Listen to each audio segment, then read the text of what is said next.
Okay, तो 3 हफ्ते पहले इलॉन मस्क और उनकी टेस्ला टीम ने ये रोबोट लॉन्च किया। तो जिन्हें नहीं पता, इलॉन मस्क दुनिया का पहला एआई बेस्ड ह्यूमनॉइड रोबोट बनाने के लिए बहुत मेहनत कर रहे हैं और इस रोबोट को नाम दिया गया है ऑप्टिमस। तो आइए देखते हैं कि ये रोबोट क्या क्या कर सकते हैं और इस 3.5 घंटे की वीडियो में इलॉन मस्क ने इन रोबोट्स के बारे में क्या क्या दिखाया, और ये सब हम आपको इस 10 मिनट की वीडियो में समराइज करके इंटरेस्टिंग वे में बताएंगे। ओके, तो सबसे पहले इलॉन मस्क स्टेज में आए और उन्होंने कहा कि 1 साल पहले हमने ये प्रोजेक्ट लॉन्च किया था, तो उस वक्त हमने कुछ डेवलप नहीं किया था और एक इंसान रोबोट की ड्रेस में पहनकर यहाँ पर स्टेज में आया था। बट 1 साल में हमने काफी इंप्रूवमेंट्स कर दी है और हमारे पास एक ऐसा रियल रोबोट है जो हम आपको दिखा सकते हैं। उसके बाद टेस्ला का ये रोबोट स्टेज में आया जिसने वॉक किया, अपने हाथ को वेव किया एक्सेट्रा। इसके अलावा इलॉन मस्क का ये रोबोट बॉक्सेस को कैरी कर सकता है, एक से दूसरी जगह पर रख सकता है, वाटर पॉट उठा के उससे पौधों को पानी दे सकता है, इवन कॉम्प्लेक्स चीजों को एक जगह से दूसरी जगह पर रख सकता है। हम में से जो लोग सोच रहे हैं कि रोबोट को क्या दिख रहा होगा, तो टेस्ला के रोबोट को चीजें कुछ ऐसे दिखाई देती हैं। ये अर्ली स्टेज रोबोट है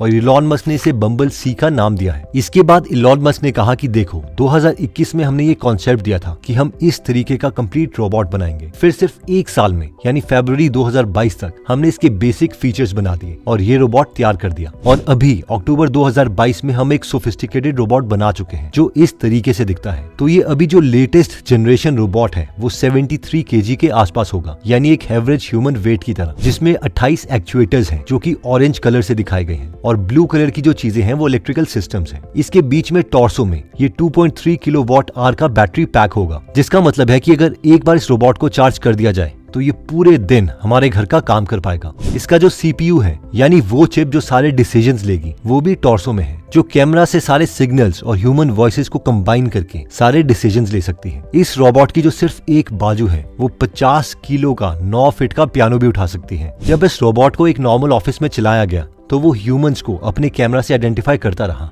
और उसी के अकॉर्डिंग अपने को एडजस्ट करके मूव करता रहा। ये वीडियो रोबोट की वॉकिंग को सिमुलेट करती है कि कैसे इलॉन मस्क का ये रोबोट धीरे धीरे अपने वॉकिंग को इम्प्रूव करके ज्यादा एक्चुएटर की मदद से हाई स्पीड अचीव कर पाया है। आई नो अब हम में से जिन लोगों ने बॉस्टन डायनेमिक्स के ये रोबोट्स देखे हैं वो तो ये सोच रहे होंगे कि ये क्या है। बॉस्टन डायनेमिक्स के रोबोट तो फ्लिप कर सकते हैं, रोल कर सकते हैं और इतने स्टेबल हैं कि बर्फ में भी आसानी से चल सकते हैं। इवन उन्हें गिरा भी दो तो वो उड़ सकते हैं। देखो, बॉस्टन डायनेमिक्स के रोबोट्स प्री प्रोग्राम्ड हैं, यानी उन्हें पहले से पता है उन्हें काम क्या करना है, लेकिन उनकी खुद की कोई डिसीजन मेकिंग कैपेबिलिटीज नहीं है। तो इलॉन मस्क के रोबोट्स को जो चीज स्पेशल बनाती है वो है एआई, यानी आर्टिफिशियल इंटेलिजेंस। इससे पहले कि हम एआई की बात करें, पहले हम ये देखते हैं कि आज तक लेटेस्ट कटिंग एज रोबोट्स क्या क्या कर सकते हैं। ये इंसान की पहली उड़ान है मार्स प्लैनेट में। ये ड्रोन हेलीकॉप्टर नासा ने प्रिपेयर किया था जिसे लेटेस्ट मिशन में मार्स में भेजा गया है। ये आवाज जो हमें सुनाई दे रही है, ये मार्स में हवा की आवाज है जब ह्यूमंस का पहला बनाया हुआ हेलीकॉप्टर मार्स प्लैनेट में उड़ा।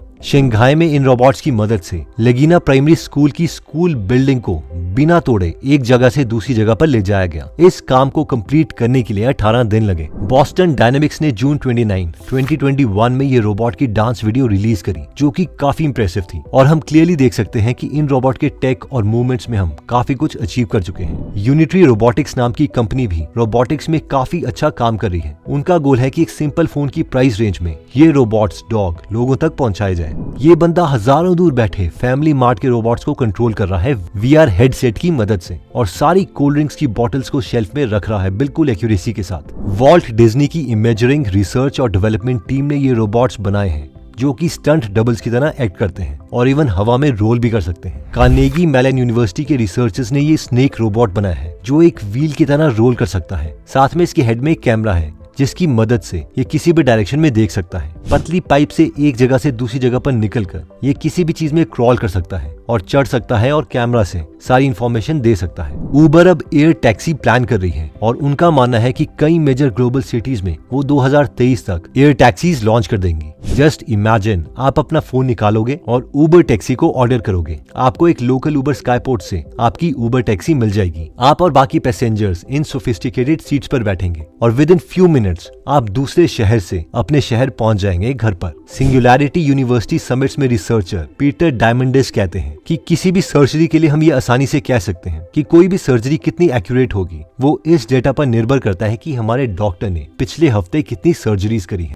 तो अगर आपका डॉक्टर हर रोज 10 सर्जरीज कर रहा है तो बहुत ज्यादा चांसेस हैं कि आपकी सर्जरी भी एकदम परफेक्ट होगी। बट इतनी ज्यादा सर्जरीज हर डॉक्टर नहीं कर पाता, इसलिए जो रोबोट्स हैं वो फ्यूचर में बेस्ट सर्जरीज कर पाएंगे, क्योंकि उनके डेटाबेस में हर पॉसिबल कॉम्बिनेशन होगा केसेस का जिस तरीके से सर्जरी की जा सकती है। ये रोबोट्स ऑब्वियसली बहुत सोफिस्टिकेटेड हैं, लेकिन जो इन्हें और ज्यादा सोफिस्टिकेटेड बनाता है वो है इनकी ब्रेन चिप्स में एआई यानी आर्टिफिशियल इंटेलिजेंस की कैपेबिलिटीज। अगर हम देखना चाहते हैं कि एआई क्या कर सकता है तो हमें ये देखना होगा कि दुनिया की बेस्ट 2 कंपनीज वो एआई में क्या कर रही हैं। तो इन कंपनीज में पहला आता है गूगल की डीप माइंड और दूसरी आती है इलॉन मस्क की इन्वेस्टेड कंपनी ओपन एआई। और मुझे इन कंपनीज की ये 3 कैपेबिलिटीज बेस्ट लगी। पहली है अल्फाफोल्ड। अगर हम डीप माइंड की कंपनी की बात करते हैं तो उन्होंने 20 करोड़ प्रोटीन स्ट्रक्चर्स बहुत ही कम समय में बना दिए। इसको ह्यूमंस के साथ कंपेयर करें तो सारे ह्यूमंस ने मिलकर पिछले 100 सालों में सिर्फ 1.5 लाख के करीब प्रोटीन स्ट्रक्चर्स बता पाए थे। अगर हम इंडियन शार्क विनीता सिंह की बात करें तो जब वो चेतन भगत के शो में आई थी तो उन्होंने कहा था कि उनके डैड एक एक प्रोटीन स्ट्रक्चर को फाइंड करने के लिए बहुत मेहनत करते थे। कई प्रोटीन स्ट्रक्चर्स को फाइंड करने के लिए उन्होंने सालों इन्वेस्ट किए हैं। तो आप इमेजिन कर सकते हैं कि एआई कहां जा रहा है। नेक्स्ट है इमेज टू टेक्स्ट, यानी किसी भी इमेज को एआई पढ़ सकता है और उसमें क्या है इवन उसके अंदर का मीनिंग भी समझ सकता है। फॉर एग्जाम्पल, जब इस एआई को स्ट्रूप टेस्ट के बारे में पूछा गया तो उसने बहुत बेटर परफॉर्म किया। तो अब तुम्हारी बारी। ये क्या है? इसका टेक्स्ट येलो है लेकिन ये ग्रीन कलर में लिखा है। और ये क्या है? इसका टेक्स्ट टू ब्लैक है लेकिन ये लिखा येलो कलर में है। और ये? इसका टेक्स्ट पिंक है लेकिन कलर ब्लू है। Very good. क्या तुम्हें पता है कि इस टेस्ट को क्या बोलते हैं? हाँ, शायद इसका नाम स्ट्रूप टेस्ट है। नेक्स्ट है टेक्स्ट टू इमेज। ये सारी इमेजेस एआई ने बनाई हैं और एक्सपर्ट्स का कहना है कि बहुत से डिजाइनर्स भी ये इमेजेस नहीं बना सकते। आई मीन सिर्फ टेक्स्ट लिख के हम ये इमेजेस बना पा रहे हैं। It's truly remarkable.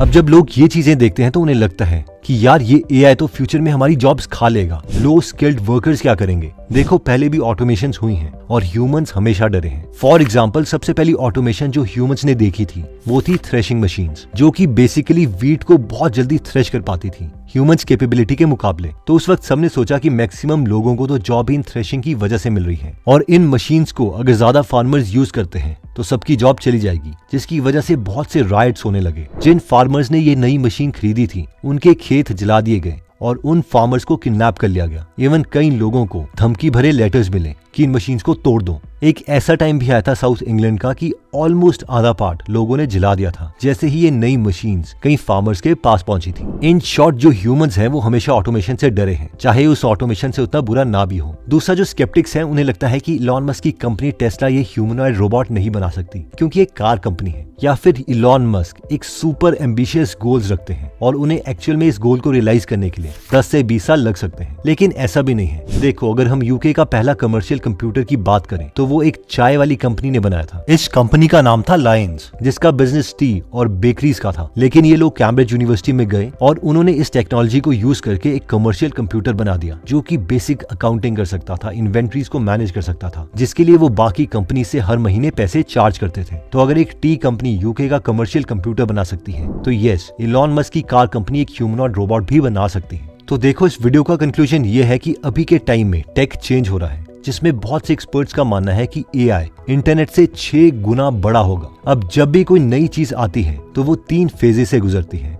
1. स्केप्टिक्स, यानी पहले लोग विश्वास ही नहीं करते, लोग हंसते हैं, उसका मजाक उड़ाते हैं। 2. ओवर एस्टिमेटिंग, यानी जब एक्चुअल में कुछ डेवलप हो जाता है तो लोग उसे ओवर एस्टिमेट करते हैं और सोचते हैं कि और ज्यादा इनोवेशन होगी, जितने की होनी भी नहीं है। और फाइनली 3. सेटलिंग, यानी अब वो नया टेक लोगों की लाइफ का हिस्सा बन चुका है और वो उस चीज को एक्सेप्ट कर लेते हैं। मेरा गोल इन वीडियोस को बनाने का ये है कि हम यंगस्टर्स को इंस्पायर कर पाएं चीजों को सिंप्लीफाई करके, और एटलीस्ट अपडेट कर दें कि इनोवेशन चल क्या रही है। देखो, अगर आप लोग फ्री टाइम में इंटरेस्टिंग नॉलेजेबल बुक्स की समरीज पढ़ना या सुनना चाहते हैं तो आप गूगल एप्लीकेशन डाउनलोड कर सकते हैं, जहां पर हिंदी और इंग्लिश में 1200 से ज्यादा बुक समरीज अवेलेबल है, जिन्हें आप पढ़ भी सकते हैं और सुन भी सकते हैं। तो अगर आप इस अपॉर्चुनिटी को मिस नहीं करना चाहते तो आप डिस्क्रिप्शन या फर्स्ट कमेंट में दिए गए लिंक में जाके ये एप्लीकेशन डाउनलोड कर सकते हैं। एनीवेज दोस्तों, अगर आपको लगता है कि ये वीडियो आपके किसी फ्रेंड या फैमिली मेंबर के काम आएंगी जो यंग है और एआई में इंटरेस्टेड है, तो ये वीडियो आप उनके साथ जरूर शेयर करें। ये वीडियो उनके एम्बिशन को और ज्यादा एम्पलीफाई कर देगी और होपफुली वो इस वीडियो से एआई जैसे सब्जेक्ट्स में और इंटरेस्टेड हो जाएंगे। एनीवेज, अगर आप ऐसी नॉलेजेबल वीडियोस मिस नहीं करना चाहते तो सब्सक्राइब करने के बाद बेल का बटन दबाना मत भूलिएगा। आप कमेंट करके ये भी बता सकते हैं कि आप नेक्स्ट वीडियो किस टॉपिक पर चाहते हैं। जल्दी हम आपसे दोबारा मिलेंगे। जय हिंद।